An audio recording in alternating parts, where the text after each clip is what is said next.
तो दोस्तों आज हम नरेंद्र मोदी जी का पोर्ट्रेट बनाएंगे।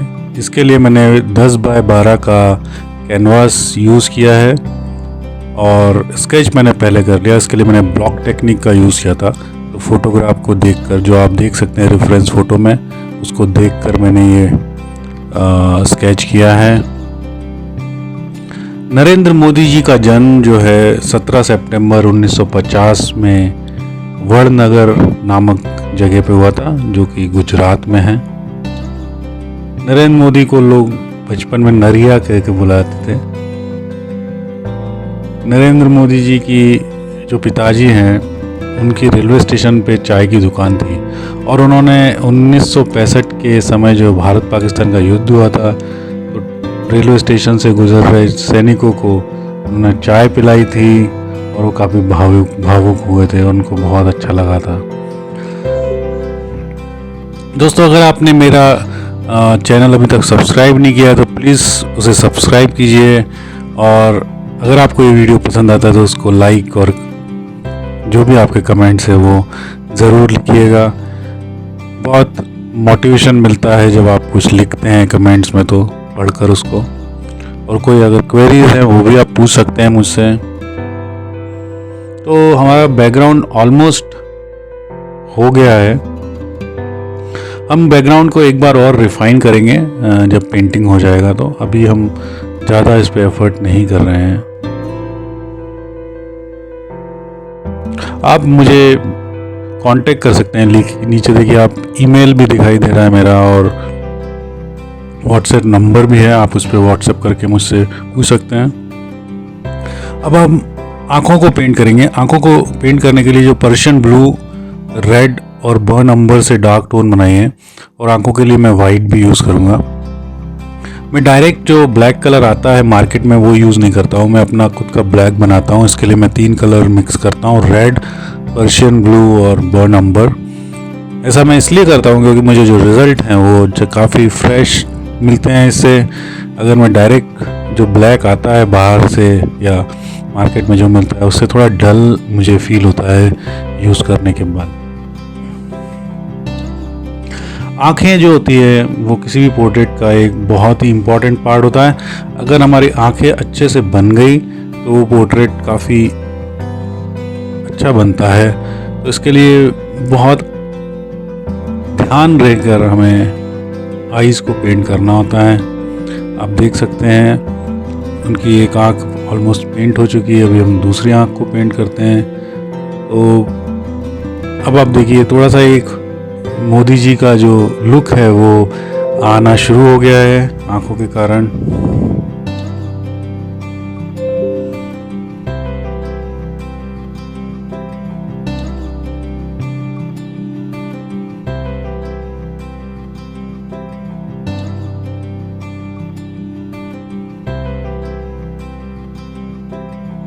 नरेंद्र मोदी जी को बचपन में एक्टिंग का बहुत शौक था। उन्होंने काफ़ी सारे नाटकों में भाग लिया और काफ़ी वो वाद विवाद जो डिबेट कॉम्पिटिशन्स होती है उसमें भी पार्टिसिपेट करते थे, और उन्होंने इसके लिए काफ़ी सारे पुरस्कार भी मिले। उन्होंने बचपन में एनसीसी में भी पार्ट लिया, नेशनल कैडेट कोर।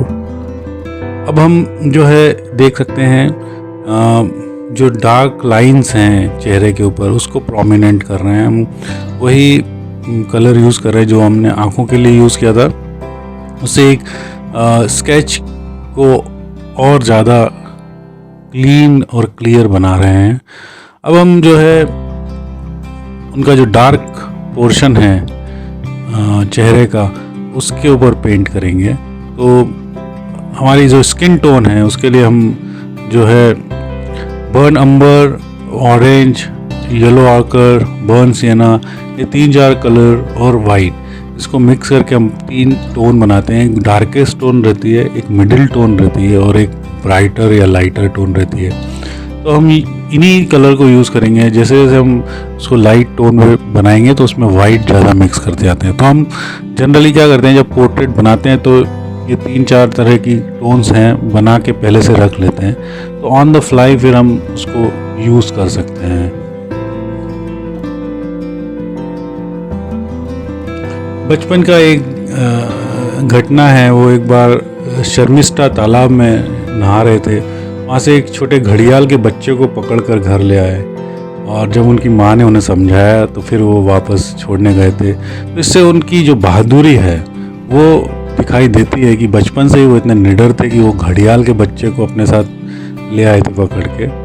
अब देखिए, अब मैंने जो डार्केस्ट टोन है स्किन की, उससे जो शेडिंग वाला पार्ट है या डार्क साइड्स हैं उस पे पेंट करना शुरू कर दिया है।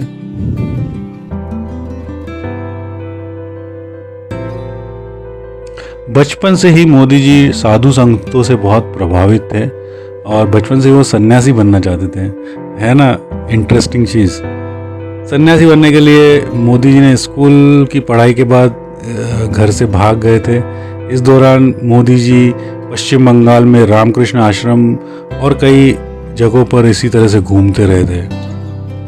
मोदी जी ने बचपन से ही आरएसएस से जुड़ गए थे और 1958 में दिवाली के दिन गुजरात आरएसएस के पहले प्रांत प्रचारक लक्ष्मण राव इनामदार उर्फ वकील साहब ने नरेंद्र मोदी को बाल स्वयंसेवक की शपथ दिलाई थी।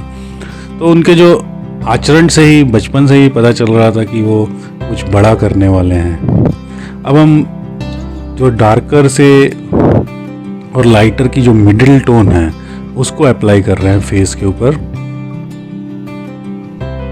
वो बहुत ही मेहनती कार्यकर्ता थे, आरएसएस के बड़े बड़े शिविरों का आयोजन करते थे। मैनेजमेंट उनको बचपन से ही आता था और उन्होंने काफ़ी सारे आयोजन किए। तो बहुत ही मतलब जैसा कि मैंने बताया, उनका जो बचपन और यूथ है काफ़ी कर्मठ रहा है, काफ़ी बहुत मेहनती रहे हैं वो शुरू से ही। उन्होंने उसी दौरान हिमालय में जाके काफ़ी सारे साधुओं के साथ रहे। 2 साल बाद जब हिमालय से वापस लौटे तब उन्होंने संन्यास जीवन त्यागने का फैसला कर लिया।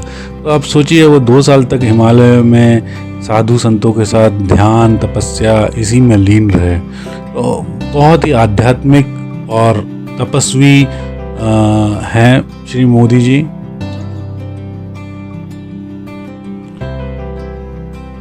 अठारह साल की उम्र में उनका विवाह कर दिया गया था, जिसे उन्होंने माना नहीं और वो घर से छोड़कर फिर संघ के या आरएसएस के प्रचारक बन गए थे।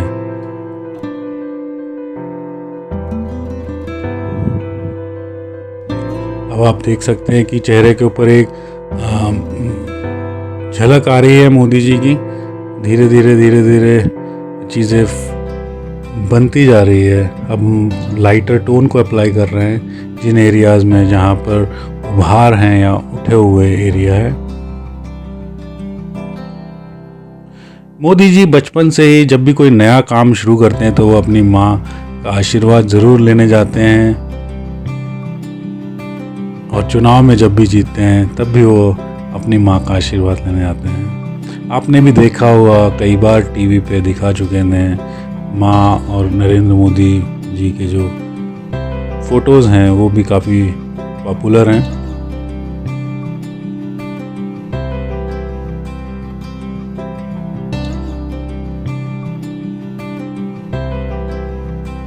नरेंद्र जी जो है बहुत पहले से दाढ़ी भी रखते हैं। दाढ़ी पहले मतलब यूथ के फ़ोटो है उसमें भी उनकी दाढ़ी दिखाई देती है, तो उन्होंने कभी दाढ़ी काटा नहीं है अभी तक।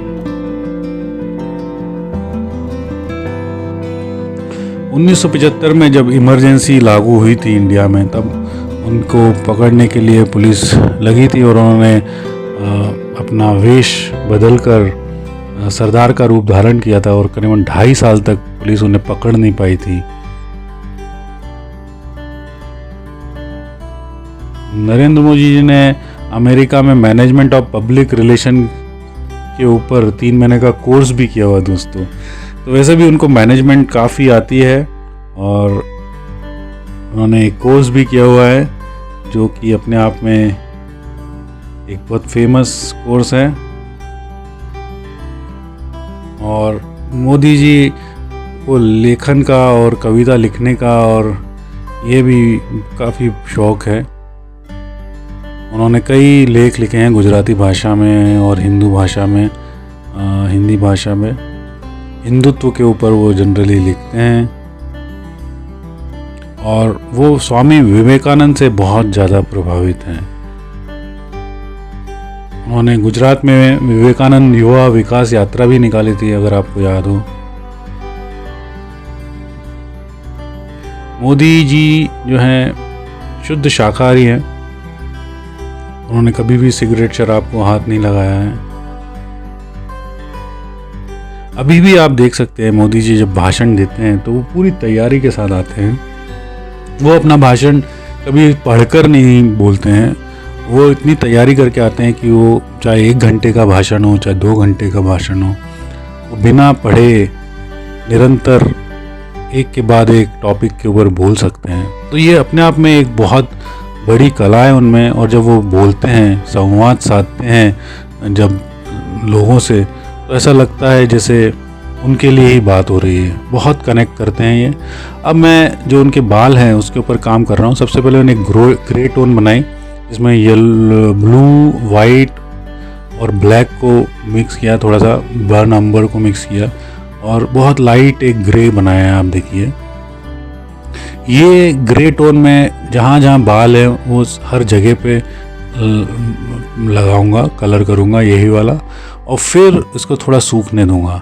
जब सूखने के बाद फिर मैं थोड़ी डार्कर टोन से, जिस तरह से हेयर का फ्लो है उस तरफ थोड़ा इंडिकेशन कराऊंगा या बनाऊंगा, और फिर उसको मैं वाइट कलर के साथ फाइनल टच दूंगा। सो ये प्रोसेस मैं जनरली जिनके वाइट बाल होते हैं उनके लिए करता हूँ।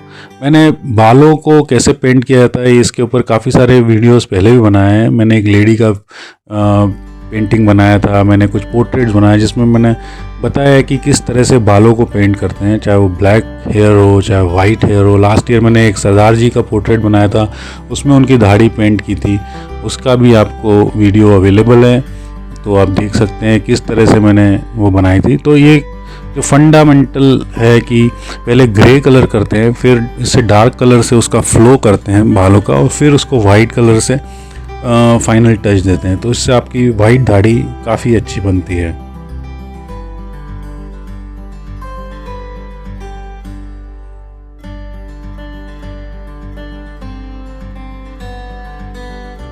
नरेंद्र मोदी के बारे में ऐसा भी सुना है कि दोस्तों उन्होंने आज तक छुट्टी नहीं ली जब से वो चीफ मिनिस्टर बने हैं। काफ़ी सालों से बिना छुट्टी लिए हुए काम कर रहे हैं और रात को सिर्फ 3-3.5 घंटे की नींद ही लेते हैं। बाकी सुबह जल्दी उठ जाते हैं 5:30 बजे, और उसके बाद उनका योगा अभ्यास होता है। काफ़ी सात्विक विचार के हैं वो, और अभी तक भगवान की दया से बहुत ही स्वस्थ हैं।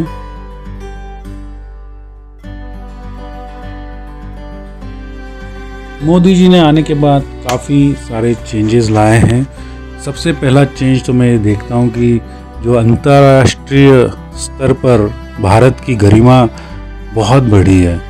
मैं आईटी में हूँ और मेरा ट्रैवल इंडिया के बाहर बहुत पहले से हो रहा है, पर पहले उतना रिस्पेक्ट नहीं मिलता था जितना अब मिलता है। अब हम जब बाहर जाते हैं तो हमें अलग नज़र से देखा जाता है। तो ये जो चेंजेस आए हैं, चाहे वो अमेरिका हो, चाहे रशिया हो, चाहे जर्मनी हो, तो इंडिया के प्रति नज़रिया था वो काफ़ी बदला है उन्होंने।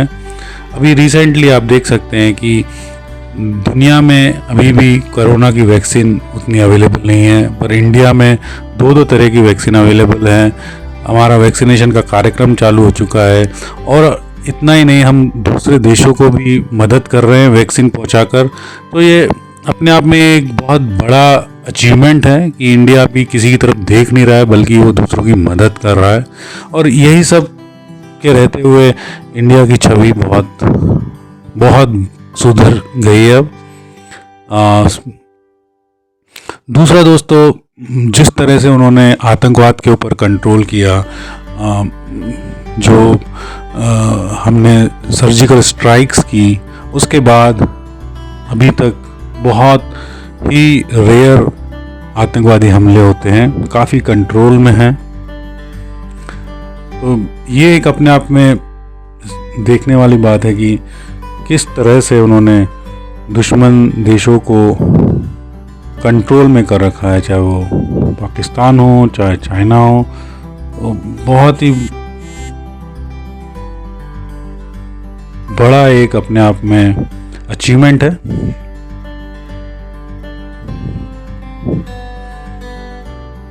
फिर उसके बाद काफ़ी सारे जो अटके हुए मामले थे, जैसे 370 जम्मू कश्मीर में, फिर राम मंदिर का मुद्दा हो, चाहे 3 तलाक का मुद्दा हो, बहुत सारे उन्होंने चीज़ों पे काम किया। डेवलपमेंट तो बहुत हो ही रहा है इंडिया में, उसमें तो कोई डाउट ही नहीं है।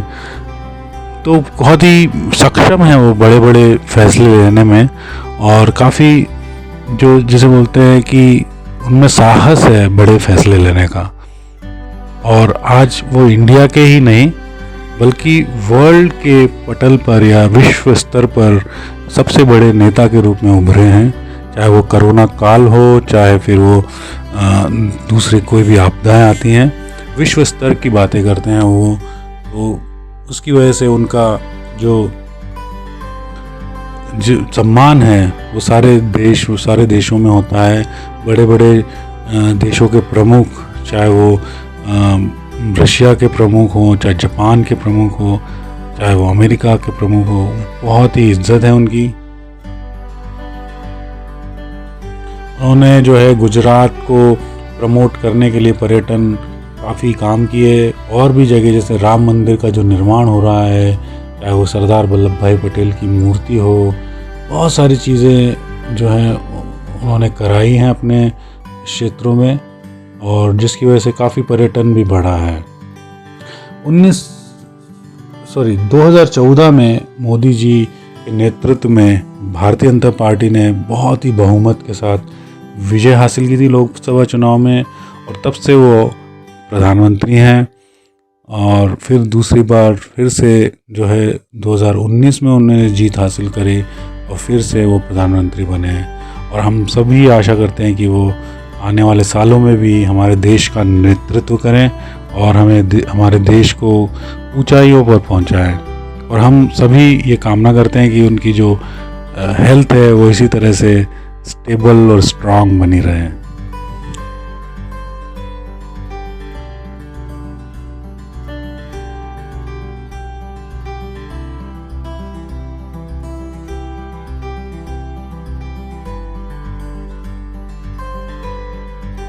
अब जो है नाक के ऊपर थोड़ा सा काम कर रहा हूँ मैं, और नाक भी जो है उसमें काफ़ी सारे छोटे मोटे उभार रहते हैं और उसको प्रॉपर शेडिंग के साथ काम किया जाता है, तभी वो उतना इफ़ेक्टिव होता है।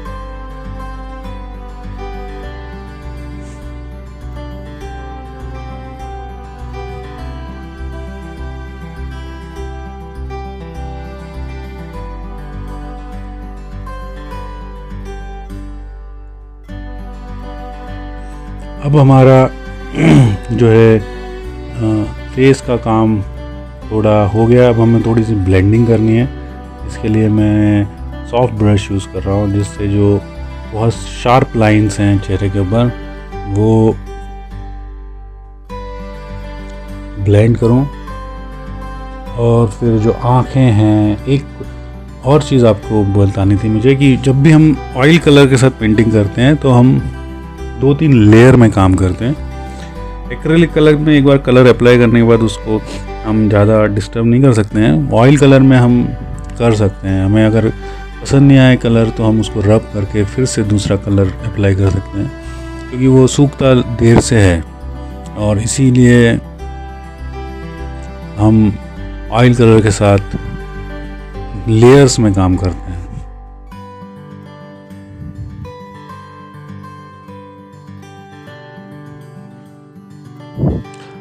एक और चीज़ है कि जो चश्मा उन्होंने पहन रखा है वो मैं सबसे आखिरी में पेंट करूँगा। आखिरी में मतलब बहुत लास्ट में जाकर, क्योंकि वो एक ऐसा पार्ट होता है कि अगर आप पहले से पेंट कर देंगे तो आप उतना क्लीन नहीं ला सकते हैं। थोड़ा सा उसमें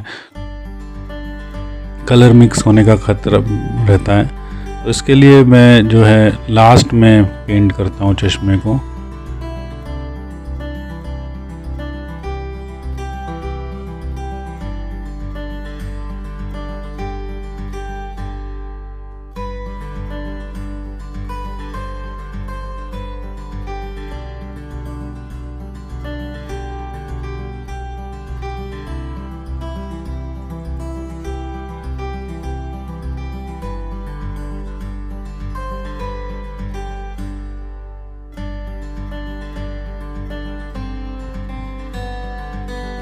अब हम होठों के ऊपर काम कर रहे हैं। इसके लिए भी रेड कलर यूज़ कर रहा हूँ और बर्न अम्बर है।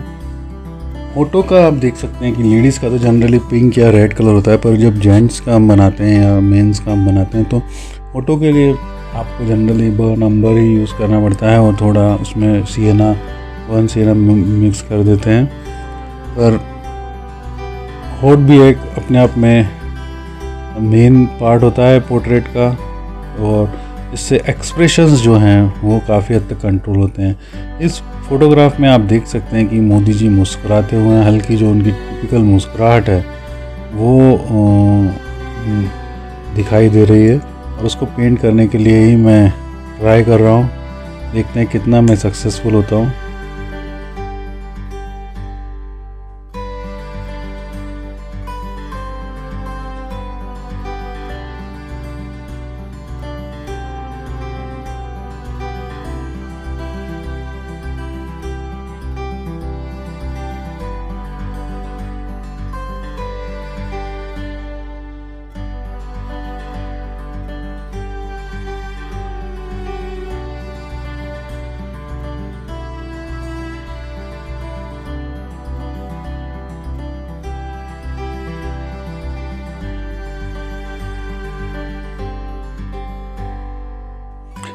नरेंद्र मोदी जी को 26 मई 2014 में भारत के 15वें प्रधानमंत्री के रूप में उन्होंने शपथ ली थी,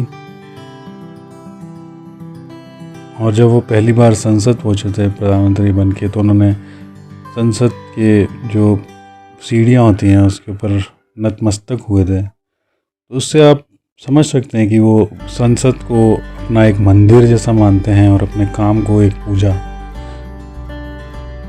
इतने सालों की राजनीति में उनके ऊपर एक भी भ्रष्टाचार का आरोप नहीं लग पाया अभी। बहुत ही बड़ा अचीवमेंट है ये।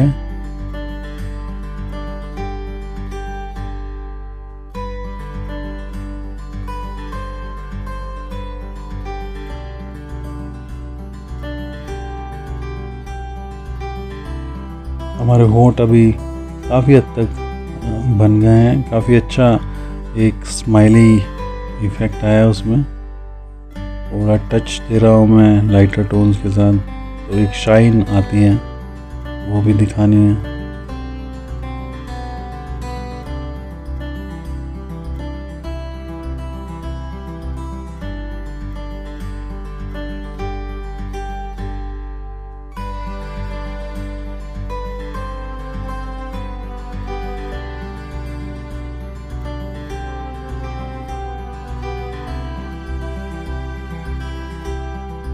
जितना जितना आप फिनिशिंग करते जाते हैं उतना उतना पोर्ट्रेट और अच्छा होता जाता है।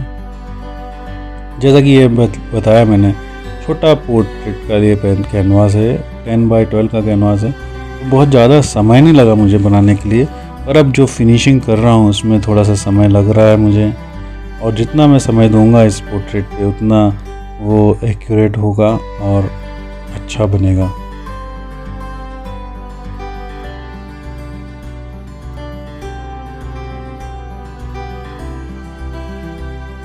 अब आप देख सकते हैं मैंने एक डार्क टोन बनाई है, जो कि मैंने आँखों के लिए भी यूज़ की थी, पर्शियन ब्लू, बर्न अम्बर और रेड के साथ। उसी टोन को यूज़ करके जो दाढ़ी और सिर के बाल हैं उसका, बालों का जो डायरेक्शन है, फ्लो है, वो बनाऊंगा मैं।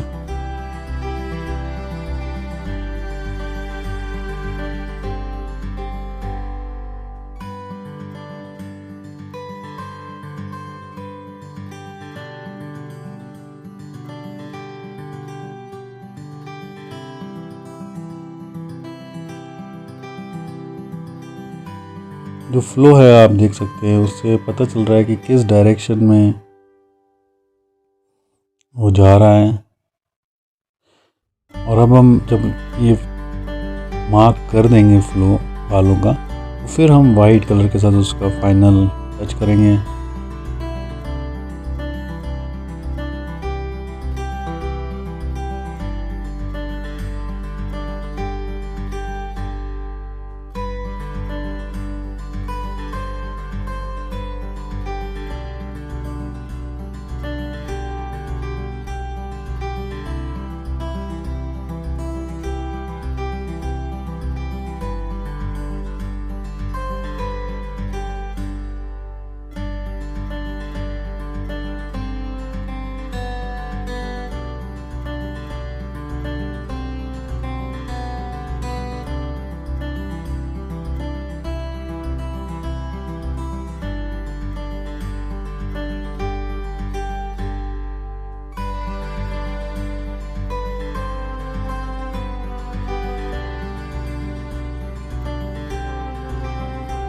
मैंने अभी रिसेंटली कुछ और पोर्ट्रेट बनाए। मैंने अपनी माँ का पोर्ट्रेट बनाया, अपने बेटे का पोर्ट्रेट बनाया, मोदी जी का पोर्ट्रेट बना रहा हूँ। तो मैं पोर्ट्रेट इसी साइज़ के कैनवास के ऊपर बना के थोड़ा सा और प्रोफिशिएंसी ला रहा हूँ अपने पोर्ट्रेट स्किल्स में।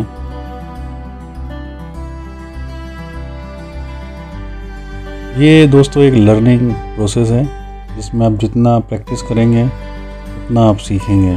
तो मैं भी अभी सीख रहा हूँ और आप भी ज़रूर इसके साथ प्रैक्टिस कीजिए। मैंने काफ़ी वीडियोस अभी अपने YouTube चैनल के ऊपर डाल दिए हैं, करीबन 100 से ऊपर वीडियोस हो चुके हैं। आप उनमें से किसी भी वीडियो को देखकर उसी पेंटिंग को ट्राई कर सकते हैं या आप अपनी भी पेंटिंग्स बना सकते हैं। हम थोड़ा और डिटेलिंग करेंगे, डार्कर टोन बढ़ा रहे हैं और लाइटर टोन में उसको ब्लैंक करेंगे, जिससे एक काफ़ी 3D इफ़ेक्ट आएगा, जिससे एकदम से चेहरा मोनोटोनस भी नहीं लगना चाहिए कि एक ही कलर से बनाया हुआ चेहरा नहीं होना चाहिए। उसमें डिफरेंट शेड्स भी दिखाई देने चाहिए।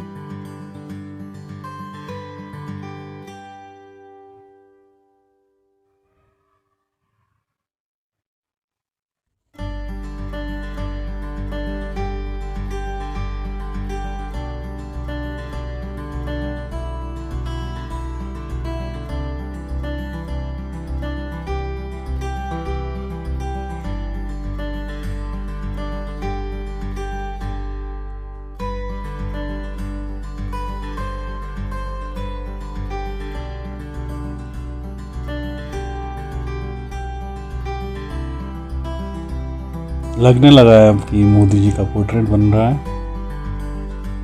काफ़ी एक्सप्रेशन भी बहुत अच्छे हैं। एक जो उनकी दबी हुई हंसी है वो दिखाई दे रही है उनके चेहरे में।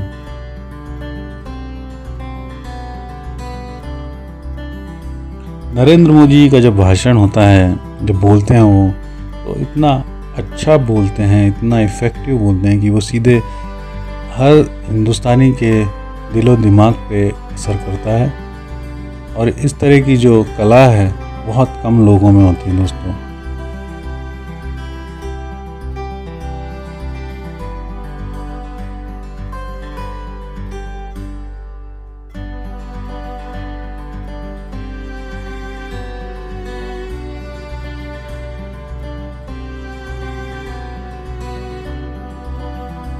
मुझे बहुत अच्छा लगेगा अगर मोदी जी इस पोर्ट्रेट को देखकर 2 शब्द बोलेंगे। ज़रूर मैं शेयर करूँगा सोशल मीडिया प्लेटफॉर्म पे इस पोर्ट्रेट को। देखते हैं अगर मोदी जी इसके ऊपर कुछ कमेंट करते हैं तो ट्विटर पे या कहीं और।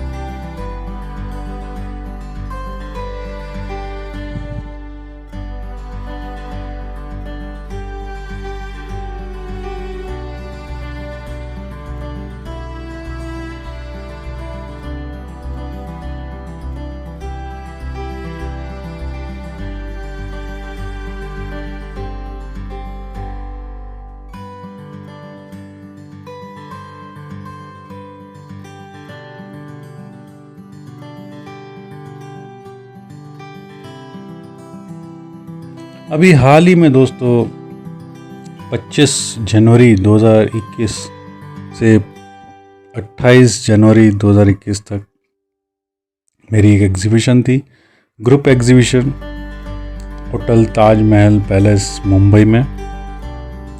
वहाँ पर मुझे एक अवार्ड में मिला for my excellence work in art.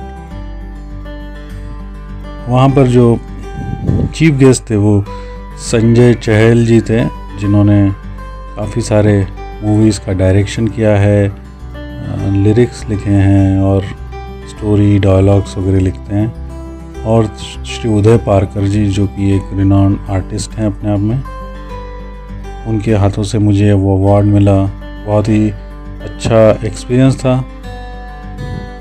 मैं उस एग्जीबिशन पे भी एक वीडियो बना के इस चैनल पे डालूँगा।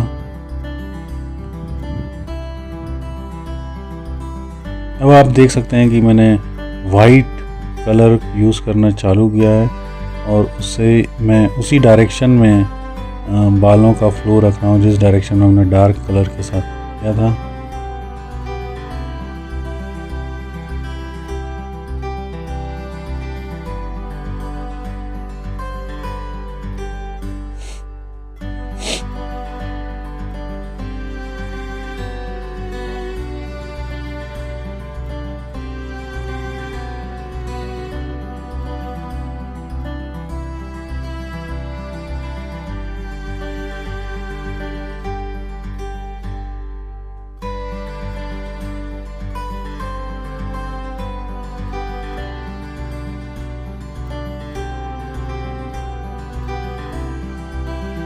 बहुत सुंदर पोर्ट्रेट बन रहा है।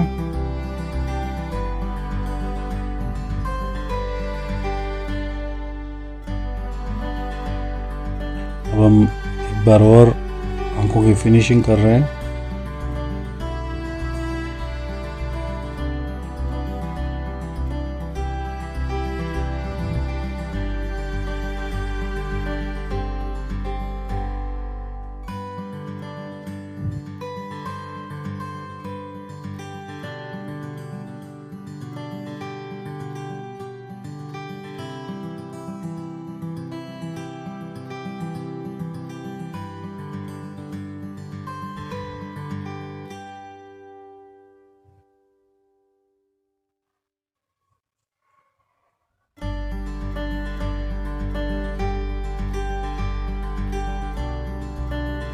तो मेनली इस पूरी पेंटिंग में मैंने बहुत कम कलर्स यूज़ किए।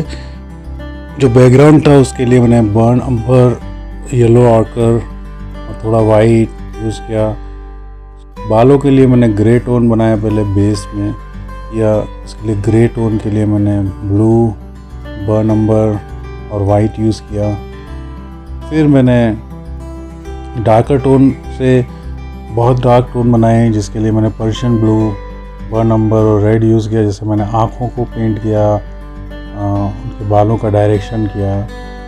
फिर मैंने फेस के लिए 3 टोन बनाए, dark tone, middle tone and light tone. और इन तीनों टोन्स के लिए मैंने orange, yellow ochre, burn umber, burn sienna और वाइट यूज़ किया।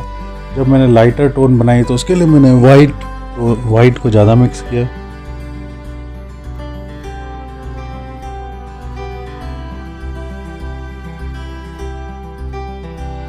अब मैं थोड़ा सा कलर सूखने के बाद उसको ब्लेंड कर रहा हूँ और हाइलाइट्स कर रहा हूँ। हाइलाइटिंग किसी भी पेंटिंग के लिए बहुत ही इम्पोर्टेंट है। जब आप ऑलमोस्ट पेंटिंग बना चुके होते हैं तो आप उन एरियाज़ को हाईलाइट करते हैं जिससे पेंटिंग में और ज़्यादा इफ़ेक्ट आता है। और बहुत इम्पोर्टेंट एक्टिविटी है वो, उसको टचअप या फाइनल टच भी बोलते हैं। अब हमारा चेहरा ऑलमोस्ट कंप्लीट हो गया है। अब हम दाढ़ी के ऊपर और वाइट कलर के साथ उसमें निखार ला रहे हैं। दाढ़ी में फ्लो या जो स्ट्रोक्स हैं उसी डायरेक्शन में रखेंगे जिस डायरेक्शन में उनके बाल दिखाई दे रहे हैं फोटोग्राफ में।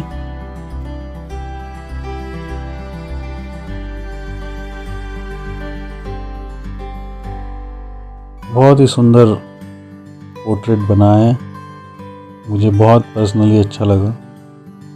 और काफ़ी दिनों से पेंडिंग था, मैं काफ़ी दिनों से सोच रहा था मोदी जी का पोर्ट्रेट बनाने के लिए।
पोर्ट्रेट आई थिंक मैंने अभी तक बहुत पोर्ट्रेट्स बनाए, उसमें पर्सनली मुझे 2-3 पोर्ट्रेट्स पेंट करने में बड़ा अच्छा लगा, मज़ा आया। एक तो मोदी जी का है ही, मेरी मदर का, मेरे बेटे का, और एक रुचा इनामदार जो एक्ट्रेस है उनका पोर्ट्रेट बनाया था, और एक और बनाया था पोर्ट्रेट मैंने अपने फ्रेंड की बेटे का। ये कुछ पोर्ट्रेट्स मुझे पर्सनली बहुत अच्छे लगे। अलग अलग एज ग्रुप के और अलग अलग जेंडर के लोग हैं, और कुछ यंग हैं, कुछ ओल्ड हैं, कुछ बहुत ही रेंज सी डिफरेंट एज के हिसाब से। तो ये सारे पोर्ट्रेट्स बहुत पसंद आए लोगों को भी और मुझे भी। तो अगर आप पोर्ट्रेट बनवाना चाहते हैं आप ज़रूर मुझे कांटेक्ट कर सकते हैं, नंबर आप देख ही सकते हैं, व्हाट्सएप का दिया हुआ है। अगर आपको किसी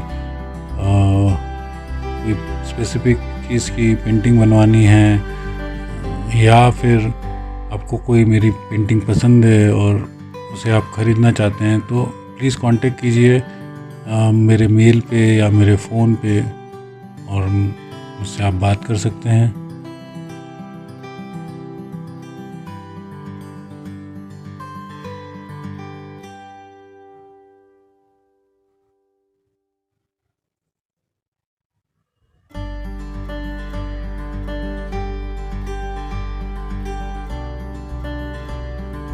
अब जो मेन इसमें पेंट करने का रह गया है वो उनका ग्लास है, चश्मा है जो मेरे को पेंट करना है।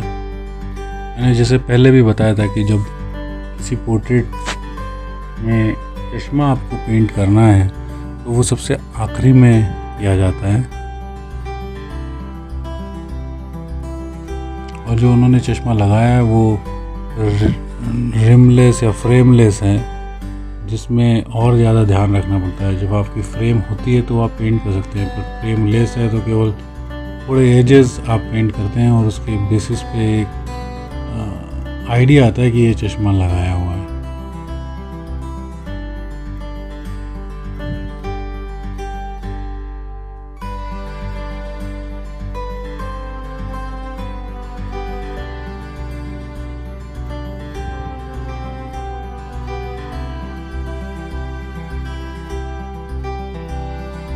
देखिए थोड़ा हल्का हल्का मैं पेंट कर रहा हूँ।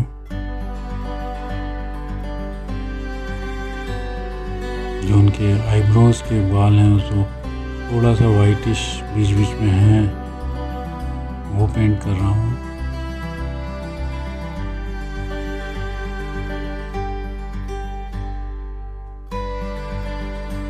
एक हंसता हुआ मुस्कुराता हुआ चेहरा बना है मोदी जी का, बहुत अच्छा लग रहा है मुझे अभी से ही।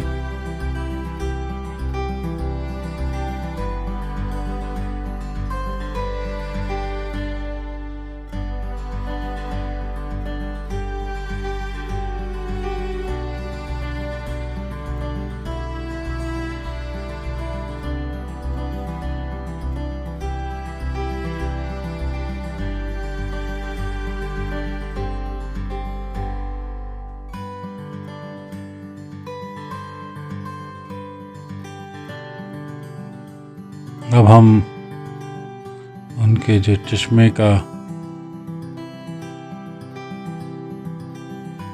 पेंट कर रहे हैं, अब देख सकते हैं मैं किस तरह से हल्का कलर यूज़ कर रहा हूँ और पूरा ओवल शेप पे पेंटिंग कर रहा है। जहाँ जहाँ थोड़ी सी एजेस रिफ्लेक्शन के कारण दिखती है चश्मे की, सिर्फ वही पेंट कर रहा हूँ और उसी तरह से पेंट किया जाता भी है, इससे आपको एक लगेगा कि हाँ चश्मा लगा हुआ है। और जो आँखों पे चश्मे का जो फेस के ऊपर एक शेडो बनता है वो मैंने पहले से ही पेंट कर रखा है। अब आप देखिए तो उनके गालों के ऊपर, तो वो एक प्रॉपर ऐसा लगेगा कि चश्मा पहना है और उसका गालों के ऊपर एक शेडो है। ये अपने आप में एक मास्टर स्ट्रोक है, बहुत ही ध्यान से हम पेंट करते हैं। पूरा सर्कल या ओवल शेप में पूरा कलर यूज़ नहीं करते, थोड़ा थोड़ा एजेस पे कहीं कहीं हम उसको पेंट करते हैं।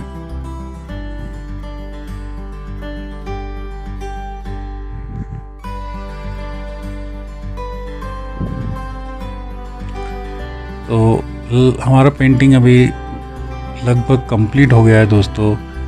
आप इस वीडियो को देखते रहे, बहुत अच्छा लगा मुझे, और ज़रूर लाइक कीजिए, कमेंट्स कीजिए। अगर आपने चैनल सब्सक्राइब नहीं किया तो उसे सब्सक्राइब कीजिए। Thank you very much. आप सभी को बहुत बहुत शुभकामनाएं। पेंटिंग करते रहिए और सीखते रहिए। Thank you.